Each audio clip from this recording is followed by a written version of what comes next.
সম্মানিত হাজিরিন, আজকের এই জুমা পূর্ব সংক্ষিপ্ত অধিবেশনে আমরা কোরআনুল কারীমের অত্যন্ত গুরুত্বপূর্ণ একটি সংজ্ঞা, যেই সংজ্ঞার উপরে সংক্ষিপ্ত সময়ে কিছু কথা শুনব। আল্লাহ রাব্বুল আলামিন কোরআনুল কারীমে একদল লোককে আল্লাহর ভাষায় মুখবিত বলেছেন। কি বলছেন? মুখবিত। আল্লাহ বলছেন মুখবিতিন তারা। তো আজকে আমরা মুখবিতিন কারা এবং কোন গুণাগুণের কারণে এই মানুষগুলো আল্লাহর কাছে মুখবিত হিসাবে পরিগণিত, সে বিষয়ের উপরে আমরা সংক্ষিপ্ত কিছু কথাবার্তা শুনবো ইনশাআল্লাহ। প্রিয় ভাইয়েরা, আল্লাহ রাব্বুল আলামিন কোরআনুল কারীমের মধ্যে অনেক ধরনের মানুষের এবং অনেক ধরনের যোগ্যতার বর্ণনা আল্লাহ রাব্বুল আলামিন কোরআনুল কারীমের মধ্যে দিয়েছেন। আল্লাহ রাব্বুল আলামিন উলুল আলবাব বলেছেন। আল্লাহর ভাষায় জ্ঞানী মানুষের সংজ্ঞা আল্লাহ দিয়েছেন, মুত্তাকিদের সংজ্ঞা আল্লাহ দিয়েছেন। ঠিক একই রকম ভাবে রব্বুল আলামিন কোরআনুল কারীমের মধ্যে মুখবিতিন কারা, তাদের সংজ্ঞাও আল্লাহ রাব্বুল আলামিন উল্লেখ করেছেন। তো আমরা সংক্ষিপ্তভাবে দেখব আল্লাহ মূলত চারটা গুণ যাদের মধ্যে আছে, আল্লাহর ভাষায় আল্লাহ তাদেরকে মুখবিত বলেছেন। গুণ কয়টা? চারটা গুণ। আমরা সংক্ষিপ্ত সময় এ বিষয়ের উপরে কিছু কথা শুনবো। আমি আপনাদের কাছে কোরআনুল কারীমের 22 নম্বর সূরা, সূরা হজ, সূরা হজের 3টা আয়াতে কারিমা 35, 36, 37, এই 3 আয়াতে কারিমার আলোকে আজকের এই সংক্ষিপ্ত আলোচনা করার জন্য চেষ্টা করব। আল্লাহ রাব্বুল আলামিন যেন এই গুণে আমাদেরকে, যারা কাছে দূরে দেশে বিদেশে মসজিদে মসজিদের বাইরে যেখান থেকে যখনই শুনবো, আল্লাহ যেন আমাদেরকে এই গুণে গুণান্বিত হওয়ার তৌফিক দান করেন। সকলে বলে আল্লাহুম্মা আমিন। একটু হৃদয় থেকে আল্লাহর কাছে কবুলিয়াতের নিয়তে বলেন আল্লাহুম্মা আমিন। প্রিয় ভাইয়েরা, আল্লাহ রাব্বুল আলামিন কি বলছেন চলেন তাহলে আমরা দেখি। আল্লাহ রাব্বুল আলামিন বলছেন ওয়ালিকুল্লি উম্মাতিন জাআলনা মানসাকা। আল্লাহ রাব্বুল আলামিন বলছেন দুনিয়ার মানুষ জেনে রাখো, আল্লাহ রাব্বুল আলামিন পৃথিবীর যত উম্মত প্রেরণ করেছেন সব উম্মতের জন্য নুসুক দান করেছেন। আল্লাহ রাব্বুল আলামিন মানসাক করেছেন, কুরবানির একটা স্থল বানিয়েছেন। মুফাসসিরে কেরাম ব্যাখ্যা করছেন আল্লাহ যেখানে মানসাক বলেছেন এইটার মূল শব্দ নুসুক। নুসুক মূলত 3 ধরনের কাজের জন্য ব্যবহার হয়। একটা হচ্ছে জন্তু জবেহের জন্য, 2 নম্বর হচ্ছে হজের কাজকর্মের জন্য, আর 3 নম্বর ঈদের দিনে মানুষ যে একত্রিত হয়, এই একত্রিত হওয়াটাকেও নুসুক বলে। নবীজি সাল্লাল্লাহু আলাইহি সাল্লাম হাদিসের মধ্যে বলেছেন খুযু আন্নী মানাসিকাকুম, তোমরা আমার থেকে হজ শিখে নাও। তাহলে এই নুসুকের মানে হজের জন্য যে নিয়ম কানুন ওইটাও যেরকম নুসুক, জন্তু জবেহ করা আল্লাহর পক্ষ থেকে ওইটাও নুসুক। আবার যখন মানুষ ঈদের দিনে একত্রিত হয় ওইটাকেও নুসুক বলা হয়। আল্লাহ বলছেন ওয়ালিকুল্লি উম্মাতিন জাআলনা মানসাকা। আল্লাহ বলছেন প্রত্যেকটা উম্মত আমি দুনিয়াতে যাদেরকে প্রেরণ করেছি প্রত্যেকটা উম্মতের জন্য আমি আল্লাহর পক্ষ থেকে একটা উৎসব, একটা আমল, একটা নির্ধারিত আল্লাহর জন্য উৎসর্গ করার একটা পদ্ধতি আমি উম্মতকে দান করেছি। আল্লাহ বলছেন এটা হুদামিসা দান করা হয় নাই, অন্যদের মতো কেবল উৎসব আর লোক দেখানোর জন্য দান করা হয় নাই। আল্লাহ বলছেন লিয়াযকুরুসমাল্লাহি আলা মা রাযাকাহুম মিন বাহিমাতিল আনআম। আল্লাহ এটা দিয়েছেন, রব্বুল আমিন তোমাদেরকে যত ধরনের চতুষ্পদ জন্তু দান করেছেন, এই জন্তুগুলোর উপরে আল্লাহর নাম যেন তোমরা অর্পণ করতে পারো, আল্লাহর নাম যেন স্মরণ করতে পারো। আল্লাহর নাম স্মরণ করার এইটাকে একটা কুরবানি, এইটাকে একটা ইবাদত হিসাবে তোমাদেরকে দান করেছে। কিন্তু অদ্ভুত ব্যাপার, একবার যদি আমরা লক্ষ্য করি, রব্বুল আমিন এখানে আপনার আমার জন্য যে মানসাক করলেন এইটা সম্পূর্ণ ব্যতিক্রম একটা জিনিস। পশুর ক্ষেত্রে আপনি নিয়ত করেছেন আমি মসজিদে 100 টাকা দান করব। বলেন তো আপনি মসজিদে এই টাকা দান করে দিলেন, এরপরে এই 100 টাকা দানের থেকে আপনি কোনো ফায়দা, কোনো উপকার গ্রহণ করতে পারবেন? আপনি ফকিরকে দিয়েছেন 500 টাকা, দিয়ে বলতেছেন এইটা তোরে দান করলাম, তবে আমার বাড়িতে 2 দিন এসে তুই একটুখানি ঝাড়ঝাঁটা দিয়ে যাবি, আমার বাড়িটা একটু মুছে দিয়ে যাবি। তাহলে বলেন তো ওইটা কি দান হিসাবে তাহলে বিবেচিত হবে? কথা বলেন, দান হিসাবে বিবেচিত হবে? আপনি যে হজের জন্য টাকা জড়ো করলেন, করার পরে হজের জন্য আপনি হজ করলেন, হজ করার পরে আপনি বলতে পারবেন না যেই টাকাটা আমি খরচ করলাম এখান থেকে আমি আবার কিছু ফায়দা নিতে পারি কিনা। আপনার এর দ্বারা সম্ভব নয়। কিন্তু একমাত্র আল্লাহর জন্য আপনি যেই পশুর উপরে জবেও করতেছেন, আল্লাহ বলছেন আমি আমার গোলামদের জন্য এত বড় নিয়ামত এইটাকে বানাইছি, আমার জন্যই আমার দেওয়া পশুতে তার টাকায় কিনে কুরবানি করলো, আমার নাম তার উপরে জপ করলো, ওই নাম জপ করাটুকুই তার ইবাদত হয়ে গেল। এরপরে ওই পশুটুকুকে আবার আমি আল্লাহ তার মালিকানায় দিয়ে দিলাম। উম্মতে মুহাম্মাদি ছাড়া কারোর জন্য এটা ছিল না। আগেকার উম্মতের জন্য নির্ধারিত পদ্ধতি ছিল, যদি কেউ কোনো পশু জবেও করে, করার পরে রাত্রেবেলা সন্ধ্যাবেলা ওইটাকে বাইরে রেখে দিয়ে আসতে হতো। ফজরের পরে যখন সকাল হতো, যাওয়ার পরে যদি দেখা যেত আসমান থেকে কোনো উল্কাপিণ্ড, কোনো আগুন এসেছে, আসার পরে যেই পশুটা মাঠের মধ্যে যেখানে রেখে আসছিল ওইটা ছাই হয়ে গেছে, ভস্মীভূত হয়ে গেছে, তাহলে বুঝে ফেলতো মানুষ আমার আল্লাহর জন্য যে কুরবানি করেছি সেইটা কবুল।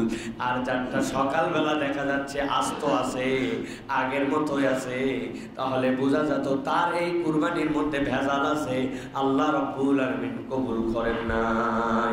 আপনাকে আমাকে রব্বুল আলামিন এই বাহ্যিক অপমান থেকেও রক্ষা করেছেন, কেননা আপনার আমার যে কামাইয়ের লেভেল, যদি আল্লাহর পক্ষ থেকে এই বিধান থাকতো তাহলে মাঠকে মাঠ দুর্গন্ধ হয়ে যেত। দুর্গন্ধ তো হতোই হতো, সাথে সাথে আমরা অপমানিত হয়ে যেতাম।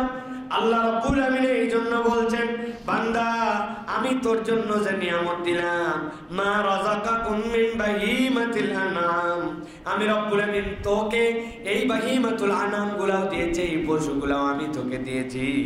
আল্লাহ বলছেন এইটার উপরে আল্লাহর নাম জপ করা, এইটাই হচ্ছে আল্লাহর পক্ষ থেকে দেওয়া তোমাদের জন্য একটা ইবাদত।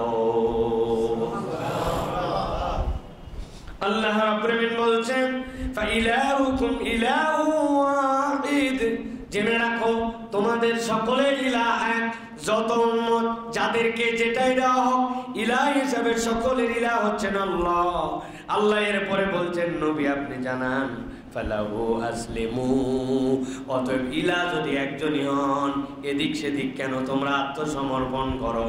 আত্মসমর্পণ যদি করতে চাও আল্লাহর কাছে আত্মসমর্পণ করো। ওয়াবাশশিরিল মুখবিতিন, আর আমার পয়গম্বর যারা দুনিয়ার বুকে মুখবিত, আপনি তাদেরকে আল্লাহর পক্ষ থেকে সুসংবাদ দিয়ে দেন। আল্লাহর পক্ষ থেকে মুখবিতদেরকে আপনি শুভ সংবাদ দেন। আল্লাহ রাব্বুল আলামিন বলছেন ফালাহু আসলিমু, আল্লাহর কাছে তুমি আত্মসমর্পণ করো, আল্লাহর কাছে তুমি মুসলমান হিসেবে পরিগণিত হও।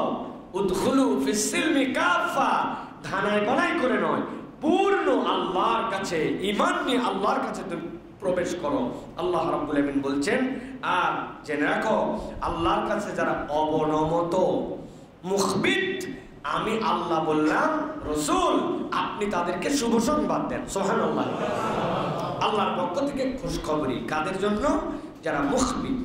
এই জায়গাতে অল্প একটু কথা আছে যেটা বুখারীর মধ্যে এসেছে। আল্লাহ রাব্বুল আলামিন এই যে ওয়াজআলনা মানসাকা, এই নুসুক, এটার ব্যাপারে নবী করিম সাল্লাল্লাহু আলাইহি ওয়াসাল্লাম বলেছেন যে আল্লাহর ঘরে সর্বপ্রথম কে উট কুরবানি দিয়েছিলেন।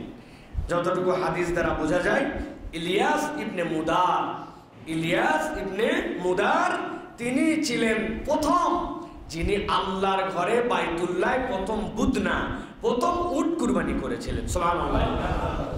তার ব্যাপারে বলা হয় তিনি 3টা মহান কাজ করেছিলেন। 1 নম্বর আল্লাহর জন্য কুরবানি তিনি করেছিলেন। 2 নম্বর ডুবে যাওয়া বাইতুল্লাহ ডুবে গিয়েছিল। নূহ আলাইহিস সালামের সময় ডুবে যাওয়া বাইতুল্লাহকে স্বরূপে তিনি পুনরুদ্ধার করেছিলেন, যে অনেক স্ট্রাকচার মানুষ খুঁজে পায় না, কিন্তু এটাই বাইতুল্লাহ, এই বাইতুল্লাহর স্ট্রাকচার তিনি বের করেছিলেন। 3 নম্বর, বিধ্বস্ত মাকামে ইব্রাহিম আলাইহিস সালাম যে ঘর এবং তার যে পদচিহ্ন, ইব্রাহিম আলাইহিস সালাম যে পাথরের উপরে উঠে উঠে কাবা ঘর নির্মাণ করেছেন, এই জায়গাটুকু ইলিয়াস ইবনে মুদার তিনি এইটাকে আবিষ্কার করেছিলেন, আর উট তিনি কুরবানি দিয়েছিলেন। কিন্তু ইলিয়াস ইবনে মুদারের আগে অনেকেই চেষ্টা করছেন, কিন্তু তার মতো পূর্ণাঙ্গভাবে সফল হন নাই কেউ। তিনি প্রথম আল্লাহর ঘরের ভিত্তিতে আবার আল্লাহর ঘর স্থাপন করেছেন, এই জন্য তিনি অনন্য মানুষ ছিলেন। ইলিয়াস ইবনে মুদার, তার স্ত্রী, তার নাম ছিল খিন্দাক। এই খিন্দাক ইলিয়াস ইবনে মুদার যখন মারা যান, তখন তিনি মান্যত করলেন যে আমি প্রত্যেক বৃহস্পতিবার আল্লাহর কাছে কান্নাকাটি করব। 2 নম্বর, আমি আর জীবনে কখনো ঘরে বাহিরে কোনো সুগন্ধি লাগাবো না। আর 3 নম্বর, বিলাপ করে তিনি কান্নাকাটি করবেন। আল্লাহ রাব্বুল আলামিন এই বিলাপ করা অথবা এই ধরনের অমূলক কসম করা এইগুলা পছন্দ করেন নাই। তবে এইটার কারণে ইলিয়াস ইবনে মুদারকে অনেকেই একটু অপছন্দ করতো, যে এই লোকের কারণেই তো এই মহিলা এই সিদ্ধান্ত নিল। একই সাথে তিনি সিদ্ধান্ত নিলেন, যেহেতু তার স্বামী মারা গেছে, এই কাবার আশপাশে তিনি কখনো ঘর বানাবেন না, ঘরহীন তিনি থাকবেন।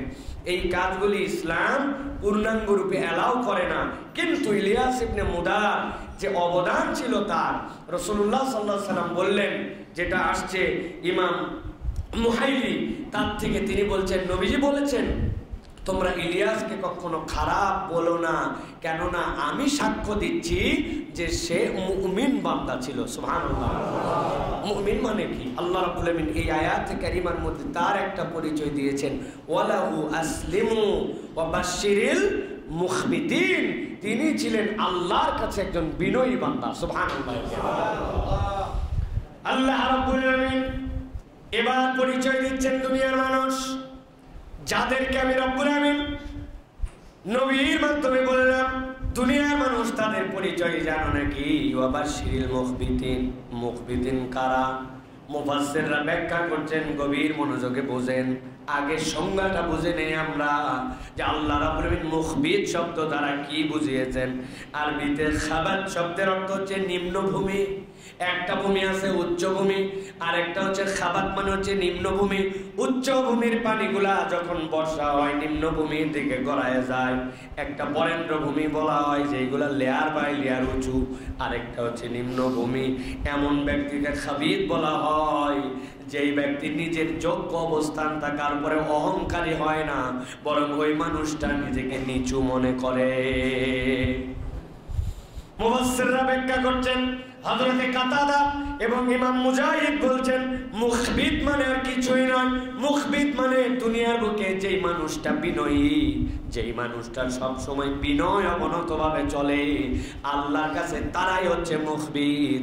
আর আল্লাহ বলছেন বিনয়ী মানুষদের জন্য নবী আপনি জানান, তাদেরকে আল্লাহর পক্ষ থেকে শুভ সংবাদ দেওয়া হয়েছে। হযরত আমর ইবনুল আস বলেন, যারা অন্যের উপরে জুলুম করে না এবং কেউ জুলুম করলেও ক্ষমতা থাকার পরেও অন্যায়ভাবে তার উপর থেকে প্রতিশোধ নেয় না, জুলুম করে না, আবার সে জুলুম হয়ে গেছে, সে বুঝছে যে এখন যদি আমি চাই তাহলে ব্যাপক বিধ্বংসী তার উপর থেকে আমি প্রতিশোধ নিতে পারি, ক্ষমতা থাকার পরেও প্রতিশোধ পরায়ণ হয় না, আল্লাহ বলছেন এরাই হচ্ছে মুখবিত। হযরত সুফিয়ান সাউরি বলতেছেন, যারা সুখে দুঃখে স্বাচ্ছন্দ্যে অভাব অনটনে, সুখে দুঃখে স্বাচ্ছন্দ্যে অভাব অনটনে আল্লাহর ফায়সালায় সন্তুষ্ট থাকে, তারাই হচ্ছে আল্লাহর কাছে মুখবিত। সুখের সময়ও সন্তুষ্ট কার উপর? দুঃখের সময়, অভাবে, টাকা পয়সার সচ্ছলতায়, সব সময় রব্বুল আলামিনের প্রতি সন্তুষ্ট সুফিয়ান বলতেছেন তাই হচ্ছে আল্লাহর কাছে মুখবিত। ইমাম ইবনে কাসির বলতেছেন, মূলত আল্লাহ রাব্বুল আলামিন মুখবিত দ্বারা 3টা জিনিসকে ঢুকায় দিয়েছেন। ইমাম ইবনে কাসিরের এই তাফসীরের উপর আর কোনো কথা নাই। তিনি বলছেন, 1 নম্বর, যারা অহংকার এবং আত্ম অহমিকা পরিহার করে, নিজের মধ্যে যে অহংকার এটা পরিহার করে। 2 নম্বর, আল্লাহর সামনে অক্ষমতা এবং বিনয়ী ভাব সব সময় প্রকাশ করে রাখে। 3 নম্বর, যারা বন্দেগীতে একাগ্র এবং মনোযোগী। ভালো করে বোঝেন, আল্লাহর বন্দেগী সকলেই করে, নামাজ কালাম অনেকেই পড়ে, কিন্তু একাগ্রতা নাই। নামাজের মতো নামাজ চলতেছে, মনের মধ্যে যা যা প্ল্যান প্রোগ্রাম চিন্তা সবই চলতেছে, দুইটা একসাথে হয় কিনা ভাই? না, চলবে না। এই আল্লাহর ইবাদতে একাগ্রতা এবং মনোযোগ। 2 নম্বর, আল্লাহর সামনে অক্ষমতা এবং বিনয়ী ভাব। ভাই, আল্লাহর উপরে তো পাওয়ার দেখানোর কিছু নাই, কিন্তু কতকের চলাফেরা দেখে বোঝা যায় মনে হয় আল্লাহর উপরে একটু পাওয়ার নিয়ে চলে আসে না ভাই? আমাদের দেশে দেখবেন ঘূর্ণিঝড় আসলে বলে আমরা ঘূর্ণিঝড় মোকাবেলা করব, বন্যা প্রতিরোধ করেছি। শুনছেন না এই শব্দ ভাই? মানে আপনি কল্পনা করতে পারেন এগুলো শব্দের ওজন কি, এগুলো শব্দের মানে কি, যেগুলো আমরা শব্দ হিসেবে ব্যবহার করতে। সুতরাং এই এনভায়রনমেন্টাল যে সকল বিষয়, এইগুলাতেও আমাদের শব্দ সন্ত্রাস আছে। এই শব্দ সন্ত্রাস দিয়া আমাদেরকে শেষ করে দেওয়া হয়। বর্তমানেও অনেক শব্দ সন্ত্রাস চলতেছে, আপনি বুঝেনি না। এখন আমাদের সরকার বলছে আমরা অন্তর্ভুক্তিমূলক ইনক্লুসিভ গভর্নমেন্ট করব। ইনক্লুসিভ মানে কি? আবার বলতেছে আমরা একটা রেইনবো নেশন বানাবো। মানে কি? সকল রং বর্ণের মানুষের মধ্যে থাকবে। আসল উদ্দেশ্য শয়তানি, এটা ছাড়া কিচ্ছু না। আসল উদ্দেশ্য হচ্ছে যেইগুলা শয়তান, যেইগুলা খবিস, নিজেদেরকে পুরুষ থেকে নারী, নারী থেকে পুরুষ, সমকামিতাকে প্রমোট করে।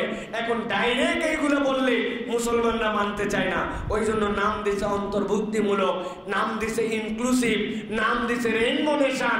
এইগুলা বলে তারা আপনার আমার মধ্যে ঢুকাতে চায়। তবে মুসলমানদের হুঁশ জ্ঞান থাকতে ইনশাল্লাহ কতকগুলা মানুষকে সতর্ক করবে।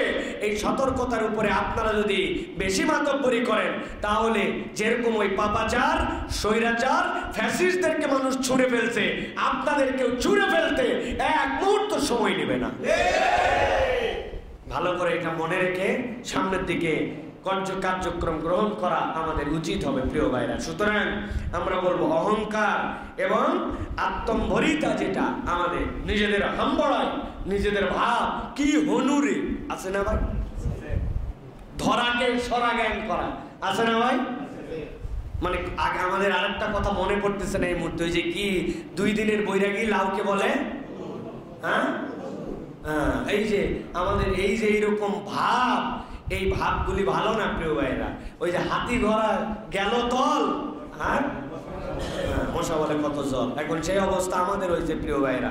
আল্লাহ রাব্বুল আলামিন বলছেন যে এই বিষয়গুলি, এইগুলার থেকে যদি তোমরা বেঁচে থাকো, তাহলে এই সংজ্ঞার মধ্যে পড়বা যে তুমি মুখবিত। এবার চলেন আল্লাহ রাব্বুল আলামিন তার ভাষায় এই গুণাগুণ কাদের মধ্যে আছে এবং কোন কোন যোগ্যতা থাকলে আল্লাহ রাব্বুল আলামিন মুখবিতদেরকে আল্লাহর পক্ষ থেকে শুভেচ্ছা জানাতে, আল্লাহর পক্ষ থেকে খুশখবরি জানাতে বলছেন।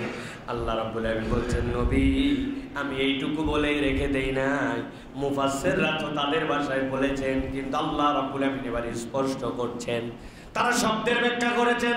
আল্লাহ এবার পারিভাষিক সংজ্ঞার বর্ণনা দিচ্ছেন, পরিচয় দিচ্ছেন এই ব্যক্তিদের স্পেসিফিক কি কি গুণাগুণ থাকবে।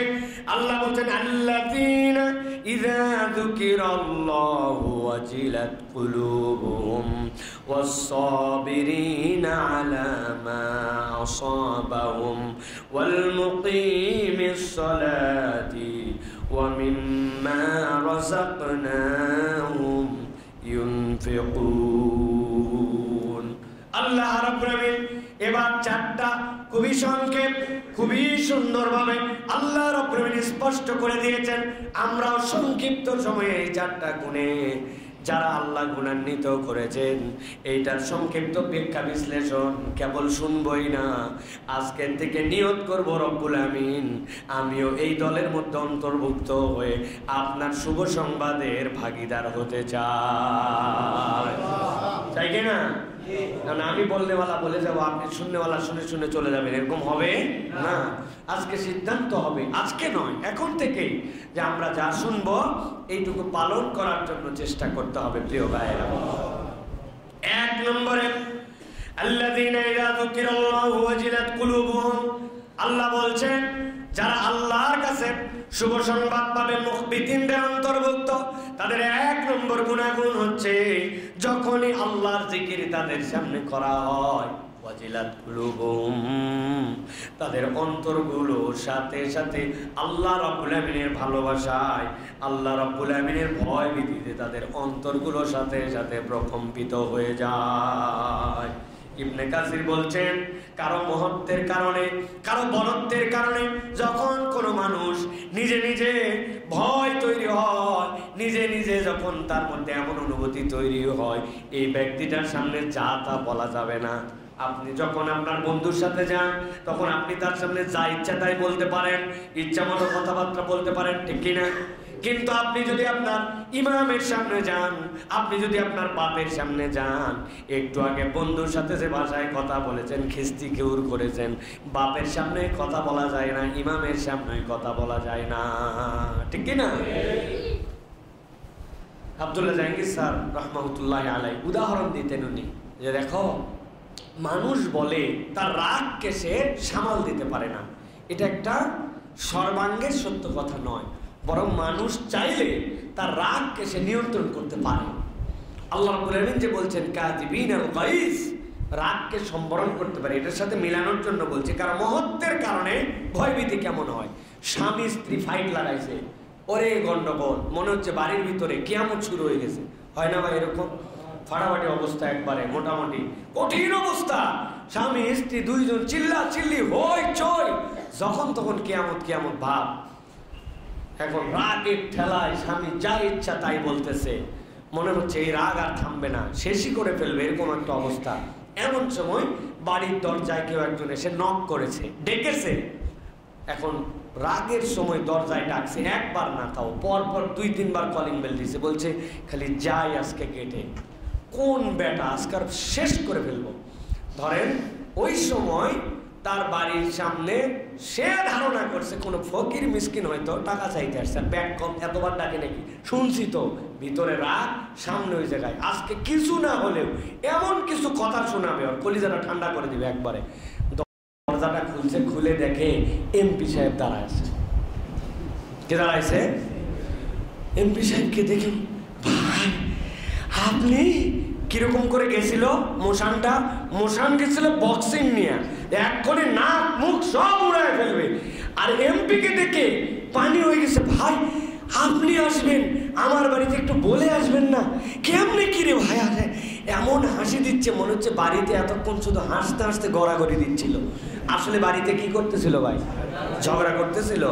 তো ওই ব্যক্তির ওয়েট, ব্যক্তির অবস্থান, ব্যক্তির ব্যক্তিত্ব দেখে তার 3 বারের টাকা, অসময়ে আসা, ভিতরের রাগ সব পানি, ঠিক কিনা? তাহলে মানুষ এটাকে নিয়ন্ত্রণ করতে পারে। তো ইমাম ইবনে কাসির বলতেছেন যে যুকিরাল্লাহু ওয়াজিলাত কুলুবুহুম, এটার ব্যাখ্যা হচ্ছে যখনই আল্লাহর জাহান্নামের কথা শোনানো হয়, আল্লাহর কোনো হুকুম আহকাম শোনানো হয়, এটা এইখান দিয়ে ঢুকে এইখান দিয়ে বের হয় না, বরং আল্লাহর মহত্বর দিকে তাকায়া ওই বান্দার দিলটা সাথে সাথে নরম হয়ে যায়, ওই বান্দার দিলটা বিনয়ী হয়ে যায়, সে আর এটার উপরে কোনো কথাবার্তা বলে না। সুবহানাল্লাহ। যার দিলের হাল এরকম, ফাতুল কাদিরের মধ্যে আসছে দৃঢ় ইমানি শক্তির প্রমাণ। আল্লাহর নামে কোনো কিছু বললে যেই দিলের মধ্যে প্রভাব বিস্তার করে, তুমি ওই দিল হয়েছে কিনা একটুখানি বিচার বিশ্লেষণ করে দেখো। যদি ওই দিল থাকে, আল্লাহ বলছেন ওই বান্দা আল্লাহর কাছে মুখবিতিনদের মধ্যে অন্তর্ভুক্ত। সূরা আনফাল 2 নম্বর আয়াতের মধ্যে আল্লাহ রাব্বুল আমিন নিজে এটা তাফসীর করেছেন। আল্লাহ রাব্বুল আমিন যে বললেন ইযা যুকিরাল্লাহু ওয়াজিলাত কুলুবুহুম, এইটা ধারণাটা কি? আল্লাহ বলছেন ইন্নামাল মুমিনুনাল্লাযীনা ইযা যুকিরাল্লাহু ওয়াজিলাত কুলুবুহুম ওয়া ইযা তুলিয়াত আলাইহিম আয়াতুহু زادتهم إيمانا وعلى ربهم يتوكلون। আল্লাহ রাব্বুল আমিন সূরা আনফালের মধ্যে বলছেন, গভীর মনোযোগে বলছেন, আল্লাহ বলছেন যখন আল্লাহর নাম, আল্লাহর বিধান বিধান তার সামনে তেলাওয়াত করা হয়, আল্লাহ স্পষ্ট করে দিয়েছেন যখন তার সামনে কোরআনের বিধান পড়া হয়, আল্লাহ বলছেন ওয়াজিলাত কুলুবুহুম, তার অন্তরটা বিনয় অবনত হয়ে যায়, আল্লাহর দিকে মনটা তার এমন ভাবে আল্লাহ রাব্বুল আমিনের দিকে ভীত সন্ত্রস্ত হয়। আল্লাহ বলছেন এই ভীত সন্ত্রস্ত হয়ে ওই বান্দাটা ঘাবড়ায় যায় না। ওয়াইদা তুলিয়াত আলাইহিম আয়াতু, আর আল্লাহর আয়াত যখন তার সামনে তেলাওয়াত করা হয়, ওয়াজিলাত কুলুবুহুম, আল্লাহ রাব্বুল আমিন বলছেন যাদাতহুম ঈমানা, আল্লাহর আয়াত শুনে তার ঈমানটা বৃদ্ধি পেয়ে যায়। ওয়া আলা রাব্বিহিম ইয়াতাওয়াক্কালুন, আর ওই বান্দা অন্য কোনো দিকে ভরসা করে না। এই দুই বার্তা তাকে এমন নিয়ামত দেয়, ওই বান্দা আল্লাহর উপর ভরসাকারী হয়ে যায়। যাদাতুম ঈমানা, এই কথাটাকে একটু বোঝেন। একটা গ্লাস অর্ধেক ভরা আছে অথবা 3% ভরা আছে 4 ভাগের মধ্যে, এখন আপনি বলছেন বাকিটা ভরাও, ঠিক কিনা? কিন্তু গ্লাস যদি পুরাটা ফাঁকা থাকে আপনি কি বলবেন নাকি বাকিটা ভরাও? তখন আপনি বলবেন ফাঁকা গ্লাস ভরাও। কথাটা কিন্তু একটু চিকন কথা, কিন্তু ভালো করে অনুভব করেন। আবার বলি, একটা গ্লাস অথবা ধরেন একটা আপনার বাড়িতে চালের ড্রাম আছে, আপনার স্ত্রী বলতেছে চাল কিন্তু শেষের দিকে, চাল কিন্তু শেষের দিকে কিনা লাগবে চাল, আপনি চাল নিয়ে এসে বাকিটা ভরাচ্ছেন, তার মানে শেষ হয়ে যায় না। আর যদি বলেন একবারে ফাঁকা হয়ে গেছে, তখন আপনাকে ফাঁকাটা ভরাতে হবে, ফাঁকাটা পূর্ণ করতে হবে। গভীর মনোযোগে বুঝেন, আল্লাহ রাব্বুল আমিন বলছেন ওয়াইদা তুলিয়াত আলাইহিম আয়াতু যাদাতুম ঈমানা, ঈমান যদি না থাকে তাহলে পারবে আবার কেমনে? আল্লাহ বলছেন যাদের অন্তরের মধ্যে ঈমান আছে, সে যদি আল্লাহর বিধান শোনার পরে দিলটাকে আল্লাহর ভয়ে ভয়ে বিহব্বল করে তোলে, এরপরে আল্লাহর আয়াত যদি তাকে বলা হয়, আল্লাহ বলছেন তার ঈমানকে আল্লাহ এমন বাড়াবেন, ওই ঈমানের বাড়ানোর লেয়ারটা আল্লাহ বলছেন ওয়া আলা রাব্বিহিম ইয়াতাওয়াক্কালুন, ওই বান্দার কারো প্রতি ভরসা করবে না, তার ঈমানের কারণে সে আল্লাহর উপরে ভরসাকারী হয়ে যাবে। মাঝে মাঝে আমি উদাহরণ দেই, আমার বাচ্চাদেরকে মাঝে মাঝে বলি মা আমার জন্য একটু পানি নিয়ে আসো তো। একই কেস, যেরকম দরজা খোলার জন্য 3 জনকে লাগে, যদি 3 জন থাকে তো পানি আনার জন্য 3 জন। একজন পানি নিয়েছে ছোট মানুষ, গ্লাস ভরাতে ভরাতেই এমন ভরাইছে গ্লাসের উপরেও আদা শুধু উঠে গেছে, পরে নাই কিন্তু টাইটুম্বুর। এখন গ্লাস আমার দিকে নিয়ে আসতেছে, গ্লাস নিয়ে আসলে আমি বুঝছি এখন গ্লাস আনলে গ্লাস থেকে পানি পড়ে যাবে, পড়লেই তো ঘরটা মাখবে, মাখলেই তো কাউকে না কাউকে ঘর মাকে মোছা লাগবে, পরিষ্কার করা লাগবে। এখন আমি বলছি বাবা যেখানে ছিলি ওইখানে গ্লাস ধরে দাঁড়া, তৃষ্ণা আমার, পানি আমার দিকে আসতেছে, কিন্তু এখন পানি যেন পড়ে না যায়, গ্লাস টাইটম্বর, ওই জন্য এখন তৃষ্ণায় যাচ্ছে গ্লাসের কাছে। আমি যাওয়ার পরে প্রথমে একটা চুমুক দিয়ে হালকা করে ওর হাতে ধরে এই পানিটার লেয়ারটা নামায় নিলাম, এরপরে গ্লাস নিয়ে তারপরে পানি খাই। আপনার আমার জীবনে এরকম ঘটনা আছে কিনা? আল্লাহ রাব্বুল আমিন বুঝাচ্ছেন, এই দুনিয়ার মানুষ, তুমি ঈমান আছে বলো, কিন্তু তোমার ঈমান আছে তার প্রমাণ কোথায় দেখো তো। ঈমান যদি থাকে আল্লাহ বলছেন তার প্রমাণ হচ্ছে আল্লাযীনা ইযা যুকিরাল্লাহ ওয়াজিলাত কুলুবুহুম, আল্লাহর কথা বললে আপনার অন্তরের মধ্যে প্রভাব পড়ে নাকি যা ছিল তাই, আগেও যা ছিল তাই, আপনার ভিতরে কোনো ফিলিংস হয় না, তাহলে বুঝবেন আপনারটা ফাঁকা হয়ে গেছে। আর আল্লাহ বলছেন যদি ফাঁকা না হয়, তুলিয়াত আলাইহিম আয়াতু, যদি একবার তার কাছে যদি আল্লাহর আয়াত তেলাওয়াত করা হয়, যাদাতুম ঈমানা, ওই বান্দার ঈমান থাকলে ওই বাতিটা দাও দাও করে আলো জ্বলবে। আল্লাহ বলছেন চলার লেভেলটা এমন হবে আমার বান্দা আমি ছাড়া আর কারো উপরে তাওয়াক্কুল করবে না, তাওয়াক্কুল আল্লাহর উপরে হবে। ব্যবসা ভালো চলতেছে না, শরীর ভালো যাচ্ছে না, অমুক অবস্থা খারাপ, বান্দা এদিক ওদিক দৌড়াই না, আল্লাহ বলছেন আল্লাহর উপরে ভরসা করেন।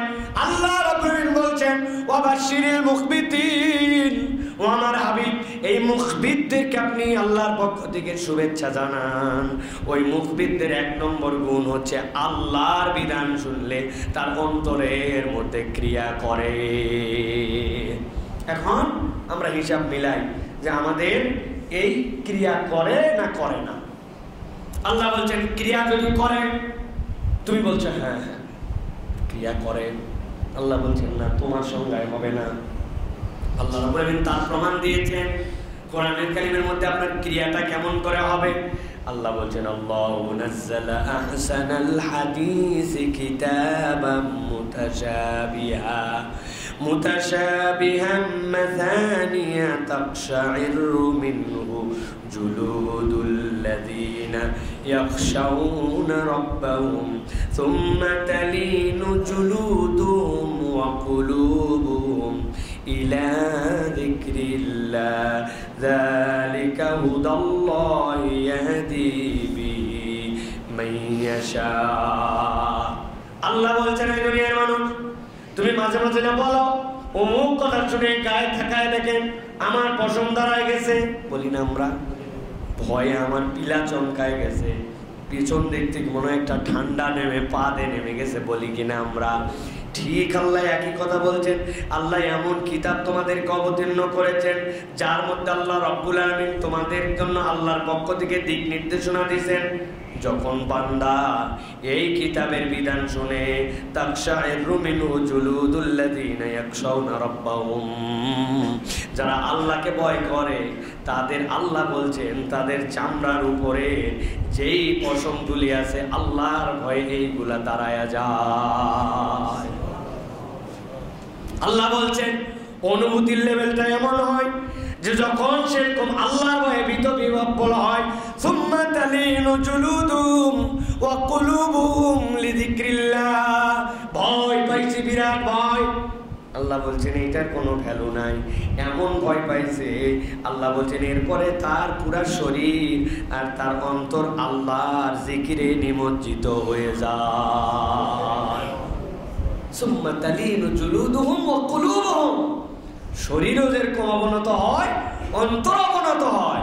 আমি আল্লাহকে ভয় করি ইনশাআল্লাহ বলি, কিন্তু কাজ হয় না। আল্লাহ বলছেন আল্লাহর ভাষা কেবল ভীত বহব্বলি হও নাই, তোমার অন্তর তোমার শরীর আল্লাহর জন্য বিনম্র হয়ে গেছে। তালিম মানে কি? মিশে যাওয়া, মিলে যাওয়া। যা অন্তরের ফিলিংস, ওই ফিলিংসের সাথে তোমার কাজ মিলে গেছে। ওয়াজ শুনছে জাহান্নামের ভয় এরকম কি, যদি সুদ খান এই অপরাধ, ঘুষ খান এইরকম শাস্তি, অপরের সম্পদ যদি মেরে নেন পিছনের দিকে আল্লাহ ডান্ডা বেরি লাগায়া জাহান্নামে নামায় ফেলবেন। ভয়ে কিভাবে সহ্য করব, ভয়ে অস্থির। কিন্তু তার কাজ আর ওই যে সম্পদটা মেরে খাইছে ওইটা ফেরত দেওয়ার কোনো চিন্তা হয় না। আল্লাহ বলছেন এই সকল ভুয়া ভয়ের কোনো দাম নাই। তার ভয় পেয়েছে এবং তার শরীর এবং অন্তর বিনম্র হয়ে গেছে। আল্লাহ বলছেন যালিকা হুদাল্লাহি ইয়াহদি মান ইয়াশা। আল্লাহ বলছেন এটাই হচ্ছে আল্লাহর পক্ষ থেকে হেদায়েত। আল্লাহ যাকে ইচ্ছা হেদায়েত দেন। আল্লাহ রাব্বুল আলামিন ওয়া মান ইউদ্লিলিল্লাহু ফামা লাহু মিন হাদ। আর কেউ যদি পথভ্রষ্ট হয়ে যায় কার ক্ষমতা আছে তাকে হেদায়েত দিবে? এই জন্য আল্লাহ বলছেন অন্তর বিনম্র করো, অন্তরকে আল্লাহ রাব্বুল আলামিনের কাছে সমর্পণ করে দাও। তাহলে 1 নম্বর কি পাইলাম?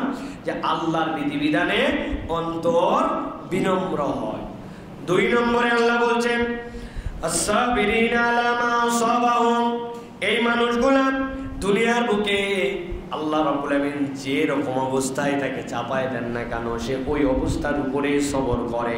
আল্লাহ রাব্বুল আলামিন বলছেন যা খুঁয়েছে হারিয়ে ফেলছে এরকম অনেক কিছু আমাদের, অথবা আমাদের এমন কিছু আরোপ করে দেওয়া হয়েছে যেটা আমি হারিয়ে ফেলেছি, অথবা যেটা আমার উপরে বিপদ এসেছে, উভয় অবস্থাতেই এই বান্দাটা আল্লাহর উপরে ধৈর্য ধারণ করে। আল্লাহর ধৈর্য ধারণের উপরে, নিয়ামতের উপরে তার এইগুলা প্রভাব বিস্তার করতে পারে না। আল্লাহ বলছেন যার অন্তরটা এইরকম ভাবে আল্লাহর উপরে সবরকারী, নবী আপনি জানান এরাও হচ্ছে আল্লাহর পক্ষ থেকে শুভ সংবাদ প্রাপ্ত দল। সুবহানাল্লাহ। বলতে সহজ, খুবই সহজ মনে হয় যে আমরা তো ধৈর্য ধরে আছি, এত সহজ নয়। নবী সাল্লাল্লাহু আলাইহি ওয়াসাল্লাম হাদিসের মধ্যে এটা ব্যাখ্যা করেছেন, সহিহ মুসলিম 7229 নম্বর হাদিস, 7229 নম্বর হাদিসের মধ্যে নবী করিম সাল্লাল্লাহু আলাইহি সাল্লাম বলছেন, আজাবাল লিআমরিল মুমিন, মুমিনের বিষয়টা তো বড়ই আজব। কেন আজব? নবীজি বলছেন, ইন্না আমরাহু কুল্লাহু খাইর, মুমিনের যা আছে জীবনে সবই কল্যাণ। সুবহানাল্লাহ বলেন। কিভাবে? নবীজি বলছেন, ওয়ালাইসা যালিকা লিআহাদিন ইল্লা লিলমুমিনিন, মুমিন ছাড়া কারো জীবনে এটা হওয়াই সম্ভব নয়। আল্লাহু আকবার। মুমিনের যা আছে সবই কল্যাণ, মুমিন ছাড়া নবী বলছেন এটা কারো জীবনে হওয়াই সম্ভব নয়। কিভাবে?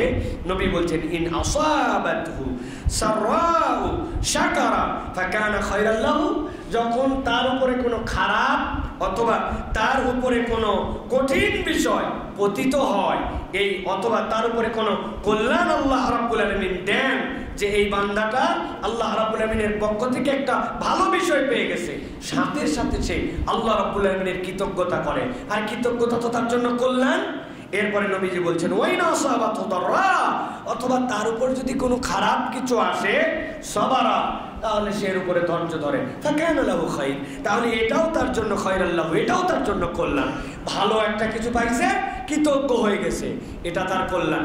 কিছু একটা খারাপ হয়েছে, ধৈর্য ধরছে, আল্লাহ না বলছে তুমি ধৈর্য ধরো, তাহলে মুখবিতিনদের অন্তর্ভুক্ত হবে, ওইটাও তার জন্য কল্যাণ। ভালো হলেও তার কল্যাণ, খারাপ হলেও তার কল্যাণ। সুবহানাল্লাহ।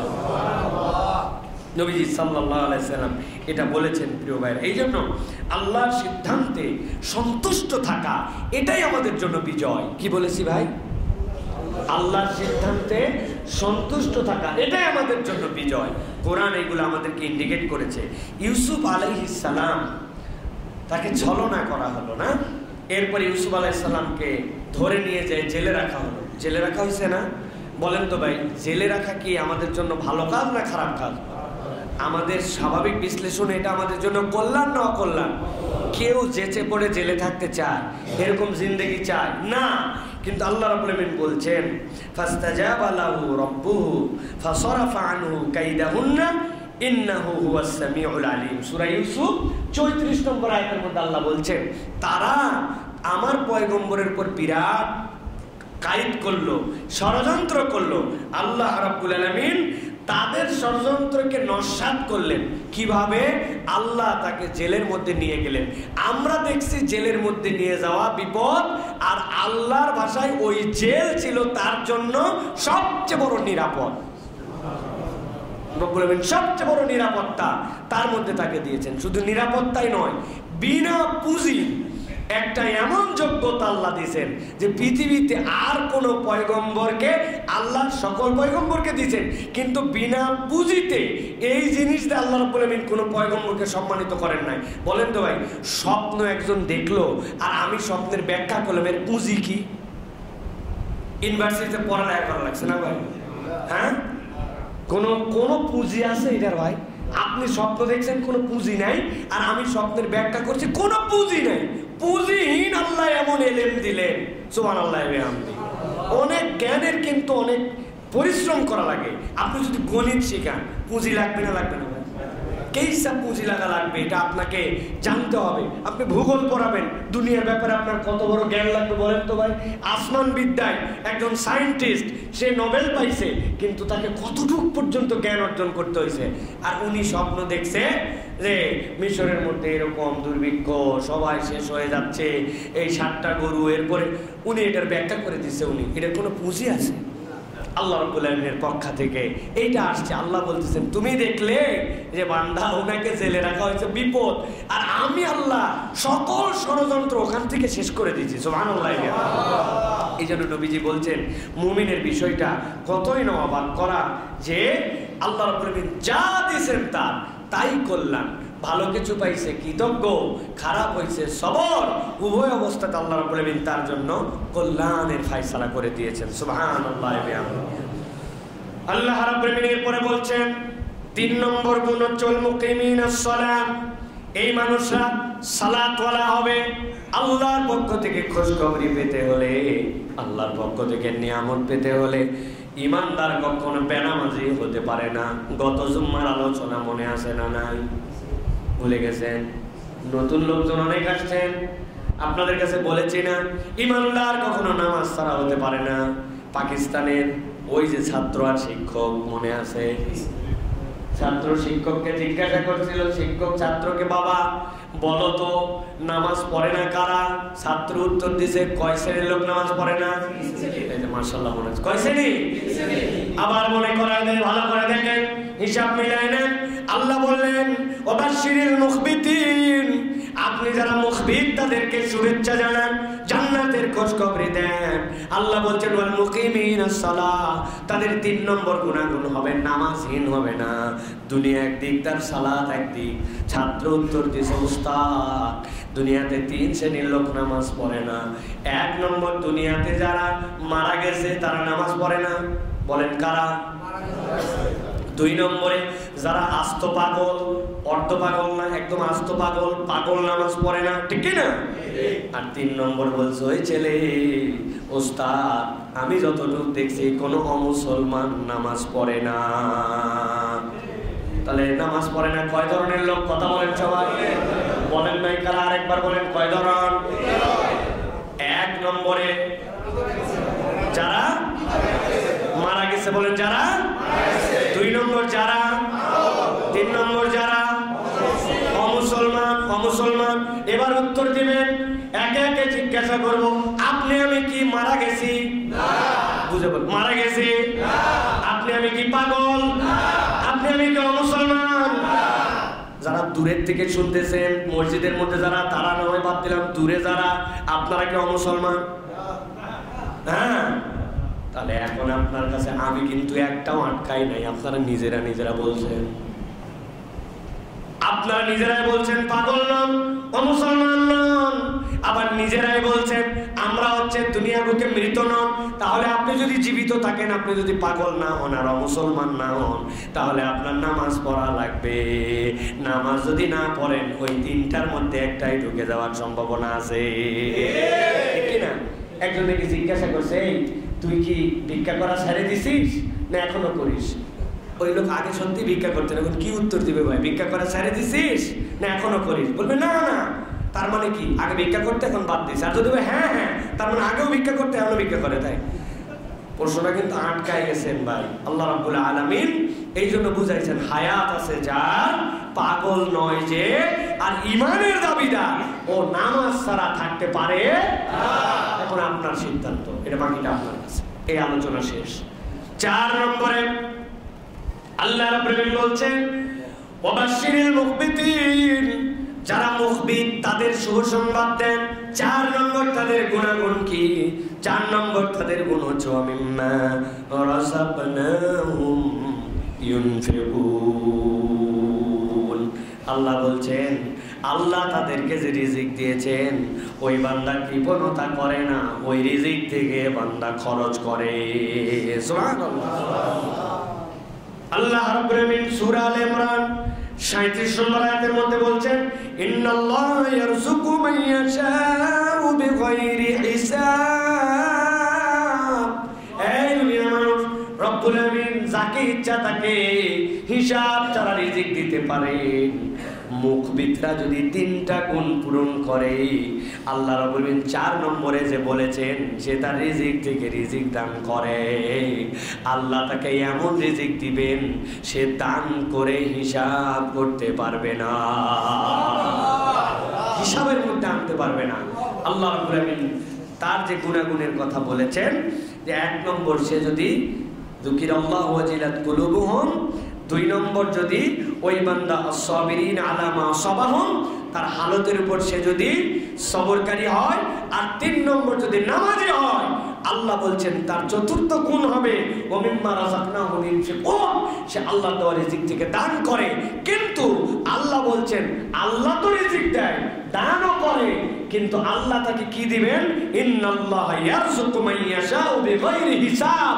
আল্লাহ যাকে ইচ্ছা তাকে হিসাব ছাড়া রিজিক দিবেন।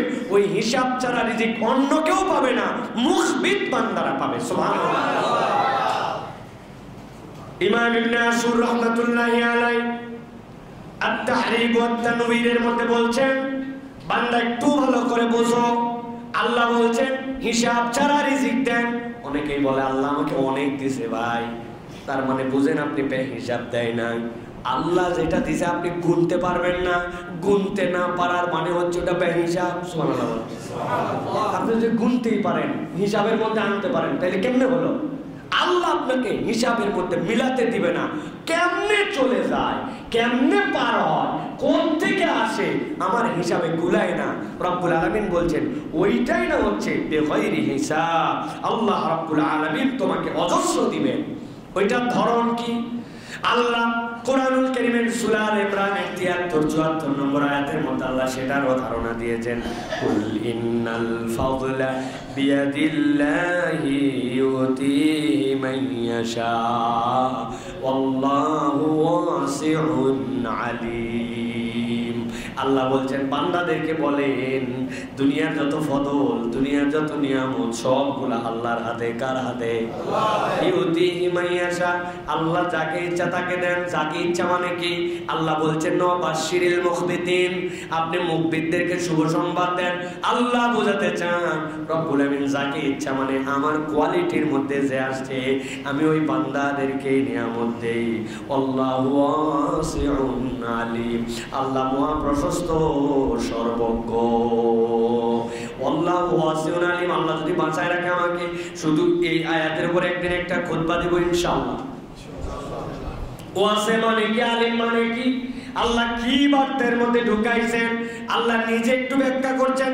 ইয়াখতাসু বিরহমাতিহি মান ইয়াশা আল্লাহু যুল ফাদলিল আযীম। আল্লাহ বলেন আল্লাহ যাকে ইচ্ছা তাকে আল্লাহ রাব্বুল নির্বাচিত করে নেন। সুবহানাল্লাহ বলেন সুবহানাল্লাহ। ইয়াখতাসু বিরহমাতিহি মান ইয়াশা, রব্বুল আমিন যাকে ইচ্ছা তাকে নির্বাচিত করেন। ইয়াখতাসু মানে নির্বাচিত করা, খাস করা। আল্লাহ বলছেন আল্লাহু যুল ফাদলিল আযীম। আল্লাহ রাব্বুল আলামিন সর্বজ্ঞাত, তার কাছে যত ফদল আছে। সুবহানাল্লাহ। নবীজি সাল্লাল্লাহু আলাইহি ওয়াসাল্লাম এটার একটা উদাহরণ দিয়েছেন যে এটা কিভাবে ওয়াসিউন আলিম আর যুল ফাদল কিভাবে হতে পারে। নবীজির উদাহরণ খেয়াল করেন। নবীজি বলছেন তোমাদের আর ইহুদি নাসারাদের দৃষ্টান্ত হচ্ছে ওই লোকের মতো। তোমরা মানে কারা? আমরা। আমরা বলেন তোমরা কারা? ঈমানদারেরা। নবীজি বলছেন তোমাদের আর ইহুদি নাসারাদের দৃষ্টান্ত ওই লোকজনের মতো। কয়েকজন কাজ করলো সকাল থেকে দুপুর পর্যন্ত। কোন থেকে কোন পর্যন্ত? সকাল থেকে দুপুর পর্যন্ত কাজ করছে সেই 5টা, আর দুপুর 2টা। 6, 7, 8, 9, 10, 11, 12, 1, 2, 9 ঘন্টা কাজ করে 1 রাত পারিশ্রমিক পাইছে। কতটুকু পাইছে? আর একদল লোক কাজ করছে দুপুরের ব্রেকের পর থেকে বিকাল পর্যন্ত। দুপুর শুরু হয়েছে 3টা, বিকাল 5টায় শেষ। 2, 3, 4, 5, 3 ঘন্টা। একদল লোক কাজ করছে কতক্ষণ? 6 ঘন্টা। পাইছে কত? 1 কিরাত। 1 কিরাত মানে একটা পরিমাণ, 1 কিরাত টাকা পাইছে। আরেক দল কাজ করছে 3 ঘন্টা, দুপুর থেকে বিকাল। আবহাওয়া ভালো, পরিবেশও সুন্দর, সেও পাইছে 1 কিরাত। এখন এইটা পাওয়ার পরে বিকাল থেকে সূর্যাস্ত অবধি এই কাজ করছে, কাজ করে পাইছে 2 কিরাত। বিকাল থেকে সূর্যাস্ত পর্যন্ত কাজ করে পাইছে 2 কিরাত। আরো সকাল থেকে কাজ করে পাইছে 1 কিরাত। এখন ইহুদি নাসারা অসন্তুষ্ট হয়ে বলল কাজ করলাম বেশি আমরা, আর কম কাজ করে পাইলো বেশি তারা। আল্লাহ রাব্বুল আমিন বলতেছেন ক্বালাল্লাহু হাল যালামতুম মিন হাক্কিকুম শাইআ। আমি কি তোমাদের উপরে কোনো জুলুম করেছি হকের দিক দিয়ে? চুক্তি ছিল আল্লাহর পক্ষ থেকে, সকাল থেকে এই পর্যন্ত কাজ করলে 1 কিরাত, আর বিকাল থেকে এই পর্যন্ত কাজ করলে 2 কিরাত। আমার সম্পদ আমি যাকে যেমনে মন চায় আমার ধরবে কে? হ্যাঁ, একজনে বসায় রেখে আমার টাকায় আমি বলছি তুই বসে বসে থাকবি, খালি বসে থাকবি, দাঁড়াবি না, বসলে তোর 200 টাকা। আরেকজনকে বলছি সকাল থেকে 2 ঘন্টা দৌড়াবি, দৌড়ালে 200 টাকা। ভাই তুই রাজি আছিস? আমি বাধ্য করি নাই, দৌড়ালে 200 পাবি। ওর প্রয়োজনে ওই 2 ঘন্টা দৌড়াইছে, দৌড়ায় 200 টাকা। আর একজনকে বসায় রেখে বলছি যে বেটা তুই বসে থাকলে 200 টাকা। এখন ও এসে যদি বলে হ্যাঁ আমারে দৌড়ায় নে 200, ওই বসে দেয় না, আমার টাকা আমি যেমন মন চাই তেমনি দেব, তোর কি? ঠিক কি না? আল্লাহ রাব্বুল আলামিন বলছেন নবীকে দিয়ে, ক্বাল আল্লাহু হাল যালামতুম মিন হাক্কিকুম শাইআ ক্বালু লা, বলে না না না, আপনি জুলুম করবেন কেন, আপনি যারা মন চাই দিতে পারেন। তার সাথে সাথে বলা হচ্ছে ক্বালা ফা ইন্নাহু ফাদলি উতিহি মান শিতু, এটাই হচ্ছে আমার অনুগ্রহ, যারে মন চাই আমি দেই। সুবহানাল্লাহ। ওই যারে মন চাই কারা? ওই যারে মন চাই হচ্ছেন আমরা। কারা? আমরা। আল্লাহ রাব্বুল আলামিন বলেছেন কোরআনের মধ্যে, লাইলাতুল কদরি খায়রুম মিন আলফি শাহর, 1000 বছর জীবন পাইছো, 950 বছর বালে ঘর পরে ইবাদত করছো, কিন্তু কিয়ামতের দিনে উম্মতে মুহাম্মাদীকে দিয়ে জান্নাতের দরজা খোলা হবে। আল্লাহ জালেম নন, আল্লাহ আদালতের ব্যতিক্রম করেন না। কিন্তু এই বান্দারা কেমনে যাবে? আল্লাহ বলতেছেন এক রাত্রের এক ক্ষণের ইবাদত আমি রব্বুল আলামিন তোমার জন্য 84 বছরের উপরে করলাম। নিজেরটা জানাই রাখলাম, উপরেরটা জানাই নাই। খায়রুম মিন আলফি শাহর, আমার বান্দাকে জান্নাতে ঢোকানোর জন্য, আমার উম্মতকে, মুহাম্মাদের উম্মতকে সকলের আগে জান্নাতে ঢোকানোর জন্য সকল উম্মতের উপরে যত দেওয়া লাগবে ততটুকু দেওয়ার জন্য আল্লাহ উপরের অঙ্ক জানান না। আল্লাহ এই জন্য বলছেন ক্বালা ফা ইন্নাহু ফাদলি উতিহি মান শিতু, যাকে মন চাই আমি দেই। আল্লাহ নবী বলছেন এটা হচ্ছে ঈমানদার। রব তোমাকে এই গুণাগুণ দিয়া আল্লাহ তোমাকে নিয়ামত দিতে চান। তোমার কাজ কি? এটা বুখারীর হাদিস 3459 নম্বর হাদিস, 59 নম্বর হাদিস। এই জন্য প্রিয় ভাইরা, এইটার এই ফদলের মুহতাজ হওয়ার জন্য যারা মুহাদ্দিসিন কেরাম তারা বলছেন দুইটা দিকে আমাদেরকে সতর্ক থাকতে হবে। 1 নম্বর, দোয়া কবুলে কারোর সাথে তুলনা দেওয়া যাবে না। অমুকের দোয়া কবুল হয়, আমারটা হচ্ছে না কেন? আপনি বুঝেন নাই কিভাবে আপনারটা কবুল হতে পারে। কখনো কারোর সাথে তুলনা দেওয়া যাবে। আর 2 নম্বর, কারো নিয়ামতে কখনো ঈর্ষান্বিত হওয়া যাবে না। হ্যাঁ, অমুকের কোনো পড়া নাই, শোনা নাই, আয় আয় রে কি পরিমাণ টাকা পয়সা, আর আমি এত যোগ্যতা, এত কিছুই হলো না। আছে না ভাই এরকম? হ্যাঁ, এটা কখনো কারোর সম্পদে ঈর্ষান্বিত হওয়া যাবে না। দোয়া কবুলে কারোর সাথে তুলনা দেওয়া যাবে না প্রিয় ভাইরা। তাহলে আজকের এই সংক্ষিপ্ত সময় আপনাদেরকে আমি বোঝানোর চেষ্টা করেছি যে আল্লাহ রাব্বুল আলামিন মুখবিত যাদেরকে বলেছেন বিনয়ী বান্দা, তাদের 4টা গুণাগুণের কথা বলেছেন। 1 নম্বর, অন্তরটা আল্লাহর কথা শুনলে বিনয়ী হয়ে যায়। 2 নম্বরে বলেছি আপনাদের কাছে যে হালত যেটাই হোক ওর উপরে বান্দা ধৈর্য ধরে। 3 নম্বর, সালাত হুঁশ থাকা অবস্থায় কখনো ছাড়ে না। আর 4 নম্বর বলেছি আল্লাহর দেওয়া সম্পদ কেবল কুক্ষিগত করে আমার কামাই কম, রোজগার কম, দান করবে বড় লোক, এরকম কোনো চিন্তা তার মধ্যে নেই, বরং আল্লাহর এটা চিন্তা করে যা পাইছে এটা আল্লাহ আমারে দিছে, ওই সম্পদ থেকে খরচ করে। এইটা যদি করে আল্লাহ তাকে এমন ফদল দিবেন, এমন নিয়ামত দিবেন, দুনিয়াতেও দিবেন, আখিরাতেও দিবেন। সুবহানাল্লাহ। তাহলে আমরা কি এই 4 গুণে গুণান্বিত হতে পারবো ইনশাআল্লাহ? আল্লাহ আমাদেরকে তৌফিক দান করুন। আল্লাহ আমাদেরকে এই গুণগুলো নিজেদের জীবনে ধারণ করার মতো তৌফিক দান করুন। হাদা মা ইনদি ওয়াল ইলমু ইনদাল্লাহ।